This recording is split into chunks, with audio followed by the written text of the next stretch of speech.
We're talking NBA DFS cash game strategy versus mass multi-entry GPPs, and we're starting right now.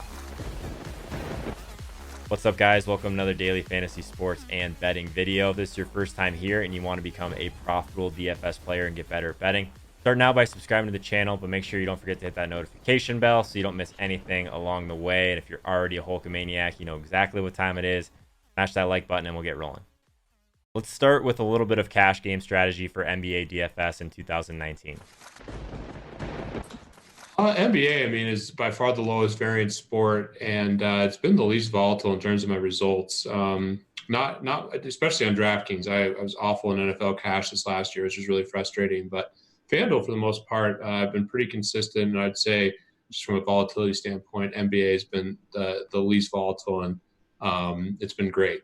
I attribute a ton of that to the great work that Justin and Jay do. Jay actually introduced me into FanDuel, and we had some archaic spreadsheets back in the day that we were trying to figure out. And I just love the league, man. I mean, that's something too. I genuinely enjoy watching NBA pretty much every single night.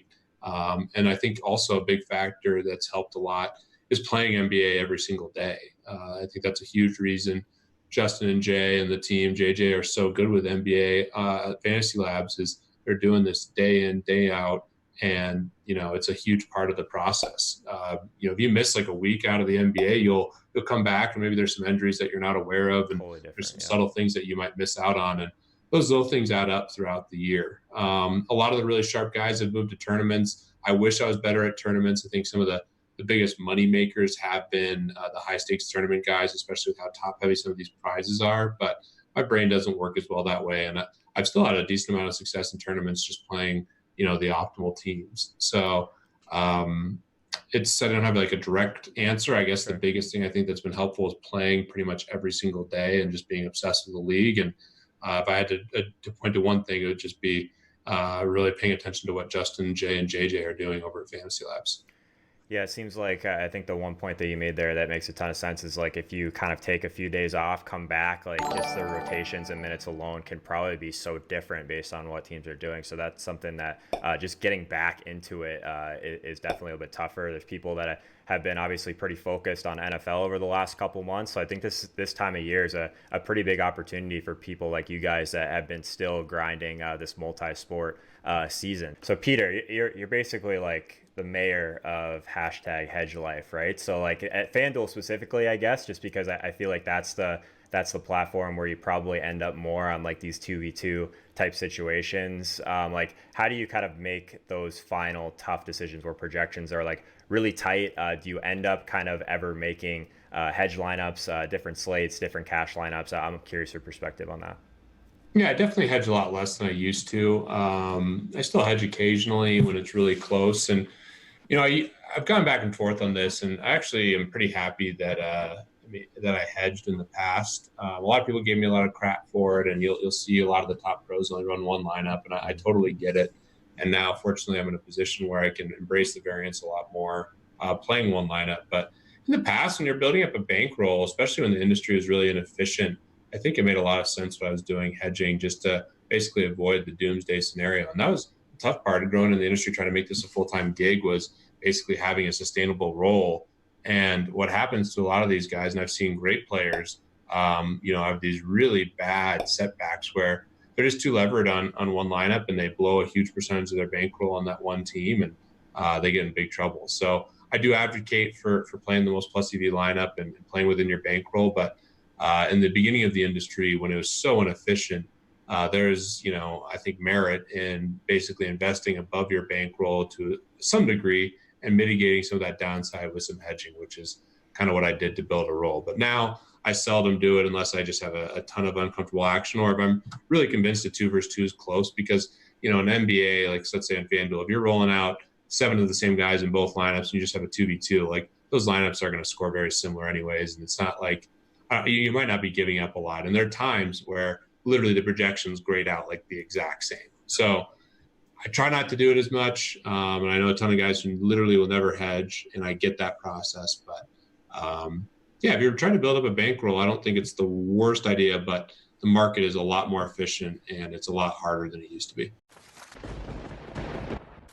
By the way, guys, if you've ever found value in any of my videos or live streams, one of the best ways to support what I'm doing here for free is to throw me the follow over on Twitter. And if you're new to the community, I also do a ton of content exclusive to Instagram. So make sure you take a few seconds and give me the follow over there as well. Really appreciate it. So how should we go about narrowing down our player pool for mass multi-entry GPPs? What would you say to someone that just wants to know kind of where to start when narrowing down their player pool, like as far as like more the tournament side of things? Do you have any advice for those people? I mean, I usually kind of go in the models and sort by projected plus minus and kind of go from there. Okay. I think NBA is more of a value-driven sport where it's pretty straightforward. It's more or less you're playing the most optimal plays at a position and not getting too cute with it. Even in GPPs, I think in GPPs, since minutes and usage are so important, it's so keen to NBA. NFL, you have these guys who might get a couple targets a game, but might get a long bomb. It's very event based. And NBA, you don't have those like one or two play players that will cash in big for you just based off that one big touchdown or something. You have to have really consistent opportunity for you to do well in NBA. So I don't get too cute with my player pool. I'll usually narrow it down to like 4 to 6 players at a position and kind of go from there. Usually a projected plus minus, usually kind of look at overall projection as well. So I wouldn't like go to outside the box in terms of tournaments and looking in your player pool. I think it's like I said, since minutes and usage are so important, you can't get too cute there with kind of outside the box plays. I'll go through and I'll kind of actually just uncheck everybody at a position, and then I'll go back and recheck the guys that I want to play, and I usually end up with like 5 to 10 at a position. And it's hard to give a hard and fast rule for exactly how many players I'm including or where the cutoff is in value. But you kind of just by eyeballing the gaps in value, you kind of get a sense of where the big fall off is. And the other thing I'll do is in another tab, I'll have those range of outcomes projections open. And I won't use exactly those projections, but if there are some guys there that pop that are like have okay projections on our site, I'll boost them. There's the ability to just percentage boost by score. So one night that I had success, I boosted Anthony Davis on a night that he wasn't going to be high owned, and Tim Hardaway Jr., a couple guys that are higher variance guys with pretty big ceilings that weren't going to be owned, and they were playing against each other. So there was some correlation there. So between boosting guys based on range of outcomes and then just kind of coming up with cutoffs based on the daily rotor projected values, how I whittle it down. And like I said, usually like 5 to 10 at a position. One thing I've been trying to do more for, and this is for MME, I've been trying to do more for MME is taking a big stand here, in one spot here or there. And I think the way, as Drew said, like the games have evolved, the way we played the games have evolved. A couple years ago, what I loved about MME is I felt like it was a cash game with upside. You could play pretty chalky. You could have really tight exposures, like really high exposures to some guys. And you didn't necessarily have to play to win the tournament, which isn't the most sound tournament strategy advice, but you could rack up so many min cashes because guys that were 50% owned in cash games were 20% owned in MME. But now, as the field gets sharper and as these payout structures become more top heavy and not as good of payouts, either at the bottom or even in the middle, you lose that cash game with upside feel. And now you really have to start constructing your teams with, okay, I want to make teams that can absolutely win. So what I'll do too on the daily rotor optimizer in settings, there's one called Shuffle, which I like to take advantage of. Like I like to manually pick my player pool, but then I'll shuffle through guys. And what that does is it allows you to get a better, between that and the number of uniques, I should say, I'll bump up the number of uniques to like 2 or 3, depending on the site and depending on the slate. But the shuffle lets you, each time you use a player in your lineup, they become slightly less likely to be used in the next lineup. Cool. So instead of running 150 set where you're getting 90% of this guy, 80% of this guy, maybe at small forward, you get a guy that projects for 20 points, a cheap guy in 80% of your lineups. And there's a guy that projects for 19, you only get them in 5%. Like that's not an equitable distribution. Like they should be much closer. So using this shuffle allows you to kind of build more balanced lineups. And then as a result, you're spreading out a bit more. And really what you're doing is you're maximizing your chance of just one out of the 150 lineups being a winning lineup, because that's really what you need to do. So I'll spread it out there. So it's kind of like make one key decision point, like I'll lock this player at shooting guard because of this scarcity tonight. Like that's my kind of my anchor, my one key thing that I want to take advantage of. And then from there, I like to spread it out a little bit so that if that thing hits, I'm set up so that I'm covering enough combinations and in smart enough ways that I have a really good chance of at least one of these lineups really climbing to the top 1% of the top 1%, because over time you need to legitimately win a tournament to make money. Whereas a couple of years ago, you could make money just by racking up in cashes. I don't think that's viable anymore. Yeah, the first thing that I'd say is whenever you're playing in MME or whatever contest you're playing in, you need to quickly identify what your goals are for that contest. And so are your goals to try to rack up min cashes? Are your goals to try to play for the top spot? And that naturally should dictate like how concentrated your player pool is. If that and the slate, like the slate should also determine how concentrated your player pool is. So we get so many questions in DFS that are like basically looking for rules of thumb. Like with our subscribers, we get like, oh, how many uniques, how many shuffle do you use? And I tell them like, there's no right I answer. start with this, but I run my lineups and then I look through the lineups and I see, and then I tinker and I kind of keep moving through until I get distributions that I feel comfortable with. So there's not necessarily one answer that is applicable to all slates at all times. But I think what you should be thinking about when you're selecting your play for the day is if you're playing like a 20 max contest with just 20 lineups, you probably want to run more concentrated cores in general, so that if you are right on a given night, you're giving yourself more chances. Whereas if you have 150 lineups, you can spread things out a little bit more. But ultimately in NBA, the projections are usually so strong that you want to take advantage of leveraging those projections. So like Mike, I will use the shuffle button as opposed to capping individual player exposures. If one player is like jumping into a huge number of lineups and I want to tone them down, I will cap that one player at a time. But I think really the goal for any GPP player is to think about what is a realistic goal for you and what kind of outcomes are you shooting for? Are you shooting for the moon and willing to finish dead last? Are you trying to give yourself over time a lot of min cashes and then hope one eventually hits? Because those will impact the ways that you're building, both in terms of depth of player pool, in terms of what kind of ownership you're willing to take on, and so forth. So I think it's a challenge. It's always a challenging question for me to answer because it really comes down to what your goals are as a player and what you're trying to accomplish. And I think your goals are different if you're playing in a 3 max versus a 20 max versus a 150 max, in terms of your player pool, in terms of your distribution. So it's always a difficult question to answer, but I would say try to clearly state what your goals are and then make sure you're following through with that in your lineups. Like if you tell yourself, I'm only trying to finish in the top 1%, and I don't care if I lose every entry I put in tonight, then you want a really concentrated core and you want to pick a few players that you're going 80% above on or something like that. If you're saying, I don't want to take that much risk, I want to just kind of like play the projections and let things play out, but I don't want to have anybody over 50% because I want to have the chance that, one of these lineups running up, then, do that in your lineups. But the goal for any GPP player in DFS should be trying to stick to a process that you've identified that works for you, because everybody has a different risk tolerance and everybody has a different pain threshold in terms of how much losing they can take on over time in these GPP structures. If you're looking to invest in yourself and take your game to that next level, make sure you get involved in the conversation on the live streams over on Twitch. And a lot of people don't realize if they have an Amazon Prime account, they automatically have access to a free Twitch Prime subscription. So with that, you get access to my premium Discord chat, as well as a bunch of other subscriber-only perks. And you're just seriously at this point doing yourself a disservice if you aren't getting involved in the community. So make sure you throw me a follow at twitch.tv/Joe Holka so you don't miss when I go live. We talked about news a ton in part 1 of this NBA DFS series, but how does that affect mass multi-entry players?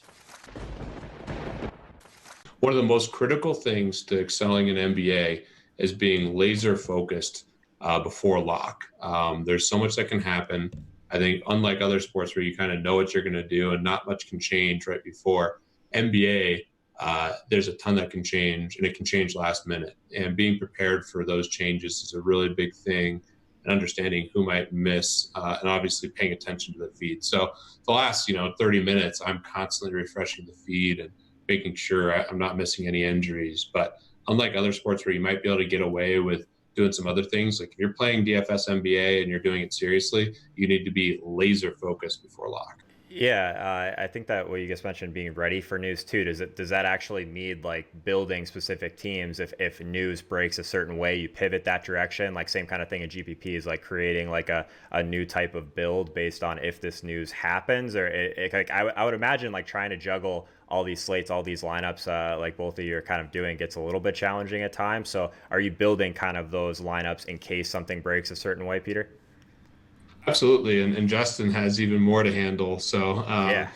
it's tough if you're trying to play a lot of different slates. I mean, Justin is truly grinding, and the team is grinding throughout the night based on what does happen. So it's something that's really valuable. I mean, not every place is updating their projections throughout the night on everything, and getting every single person who's going to the locker room and all that stuff. So it's invaluable to have that as a resource.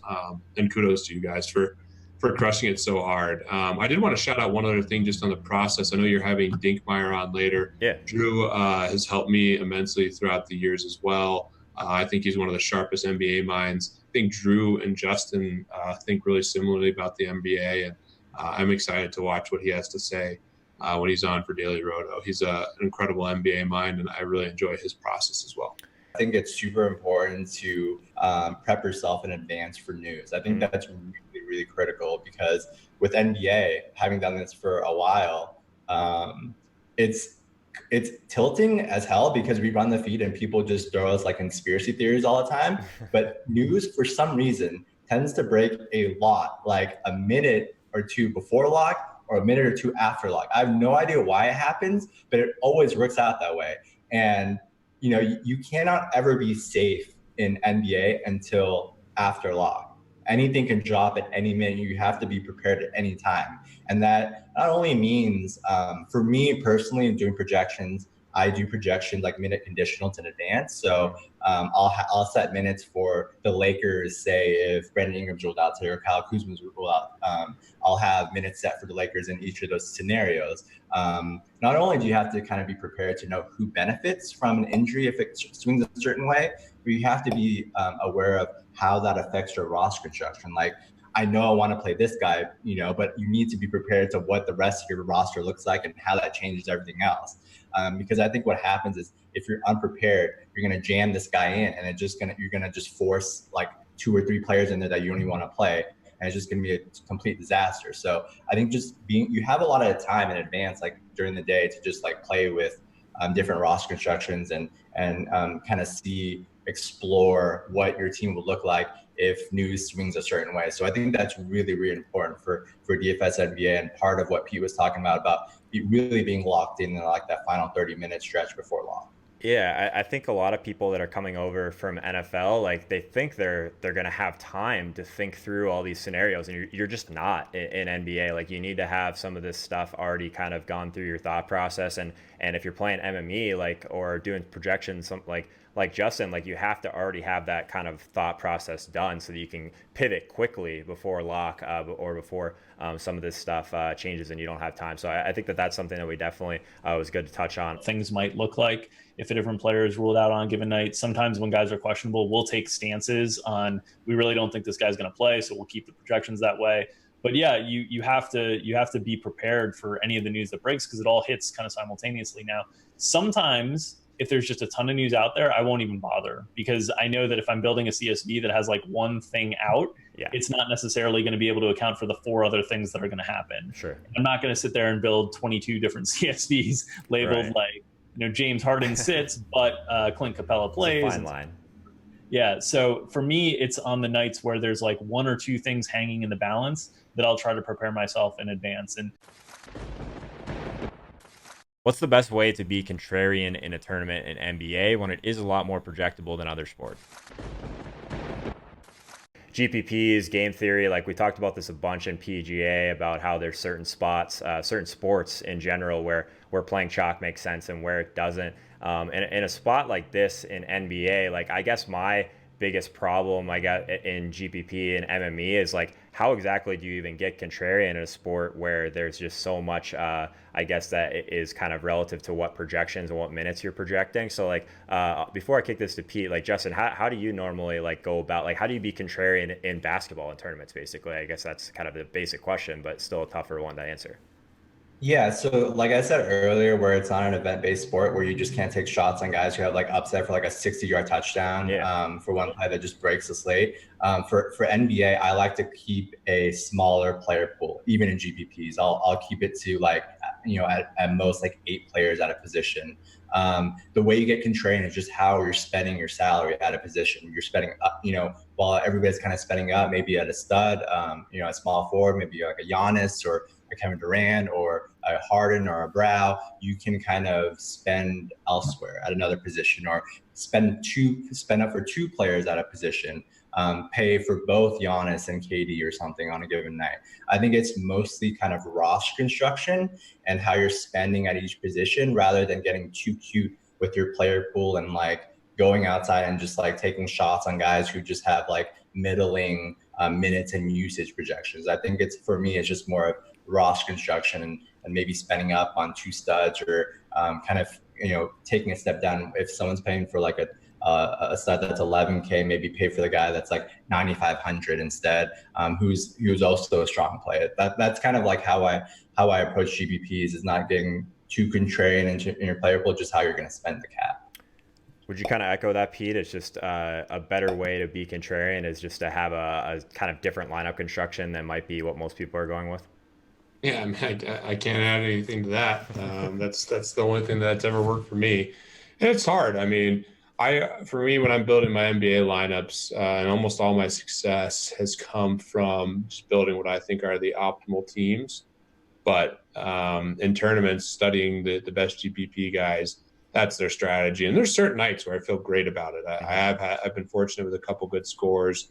A lot of times it comes down to like a fade of a very specific stud, or in general, I'm almost never fading. I can't remember a time I've had success fading the clear value plays, just because in NBA they're just so valuable, and it's so much harder to fail in the NBA when like these backup guys get thrust into maybe 20 more minutes or something. It's just so hard for them to fail. Where I've had more success is pivoting off the chalky studs and going to other studs, or maybe a slightly more balanced team, or something in that range. I think makes a lot of sense. And the other thing in tournaments for sure that I would point out, a lot of people when they're making these teams are only looking at the box scores. So if there's guys that are coming off a bad game, or a guy coming off a really good anomaly good game, those are oftentimes the best opportunities to make a pivot and gain an edge. I do think people in general are too prone to basically looking for just like, okay, this guy did a good well last game. They don't understand the context. Like they just plug him in the next game. And I think that's another factor that you can gain a little bit of an edge on. But the best strategy for sure, like Justin mentioned, is pivoting off the chalk roster construction, finding something that projects similarly, which you can oftentimes do. Maybe it's a couple points worse, but you're very unique because you have a different roster construction. You want to learn more about NBA DFS so you can dominate on DraftKings and FanDuel in 2019? Start now by hitting that subscribe icon in the bottom right-hand corner, and definitely check out the rest of the NBA course completely free right here on my YouTube channel. Thank you guys so much for watching, and I'll see you guys next time.